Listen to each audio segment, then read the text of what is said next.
అందరికీ నమస్కారం. నా పేరు శ్రీనివాస్. మీరు చూస్తున్నారు Srinu social gain YouTube channel. Friends, ఒక మంచి టాపిక్ ముందు వచ్చా. లైక్ చేసి సపోర్ట్ అయితే చేయండి. చాలా మంది వీడియోస్ అయితే చూస్తున్నారు, కానీ లైక్ చేయట్లేదు. దయచేసి లైక్ చేసి సపోర్ట్ అయితే చేయండి. ఇంకా మంచి మంచి క్రికెట్ అప్డేట్స్ తో మీ ముందుకు అయితే వస్తా. ఇక టాప్ 3 అప్డేట్స్ లోకి మనం అయితే వెళ్ళిపోదాం. సోషల్ మీడియాలో చాలా అంటే చాలా ట్రెండింగ్ అయితే అవుతుంది. రోహిత్ శర్మ రిటైర్మెంట్ ఇచ్చేస్తాడు.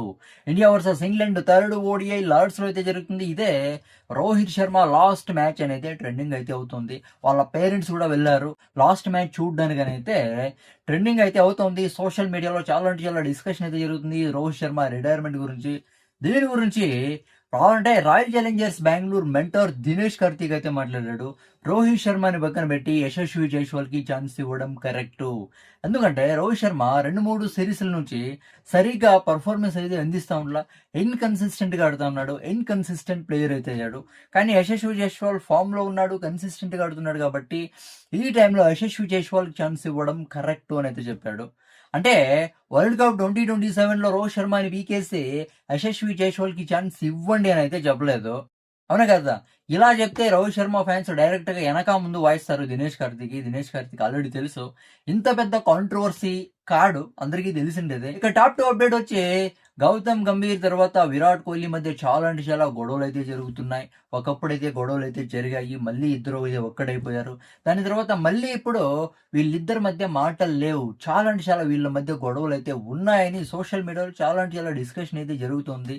ఎందుకంటే వీళ్ళిద్దరూ మాట్లాడుకునే ఫోటోలు కానీ వీడియోస్ కానీ సోషల్ మీడియాలో ఎక్కడ కనపడలేదు. అవును కదా? గౌతమ్ గంభీర్ తర్వాత విరాట్ కోహ్లీ ఎక్కడ మాట్లాడుకోలేదు. కాబట్టి అందరికి ఇలాగే డౌట్ అయితే వచ్చింది.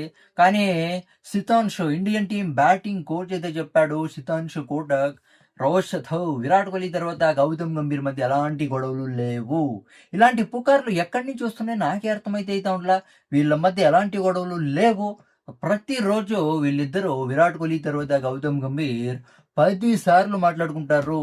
వీళ్ళు చాలా అంటే చాలా బాగున్నారు. వీళ్ళ మధ్య ఎలాంటి గొడవలు లేవు అని అయితే కన్ఫర్మ్ అయితే చేశాడు. ఇప్పుడు సితాంష్ కోటక్ చెప్పేసినంత మాత్రాన వాళ్ళిద్దరి మధ్య గొడవలు లేవని అది నిజం అవుతుందా? అవునా కదా? అంటే విరాట్ కోహ్లీ తర్వాత గౌతమ్ గంభీర్ మధ్య గొడవలు ఉంటే మాత్రం సితాంష్ కోటక్ ఏమన్నా చెప్తాడేమి? అవునా కదా?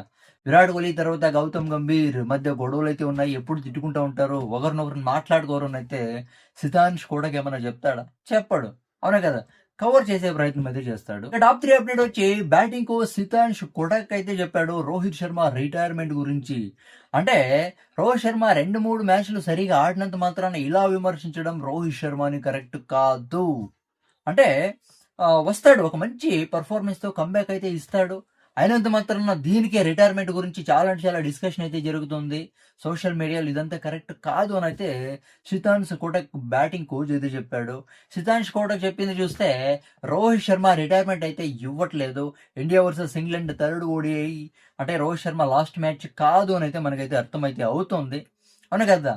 అంటే ఇక్కడ పెద్ద డిస్కషన్ అయితే జరిగిందని అయితే మనకైతే అర్థమైతే అవుతుంది. కానీ దాన్ని కవర్ చేసే ప్రయత్నం అయితే చేస్తున్నాడు సితాంష్ కోటక్.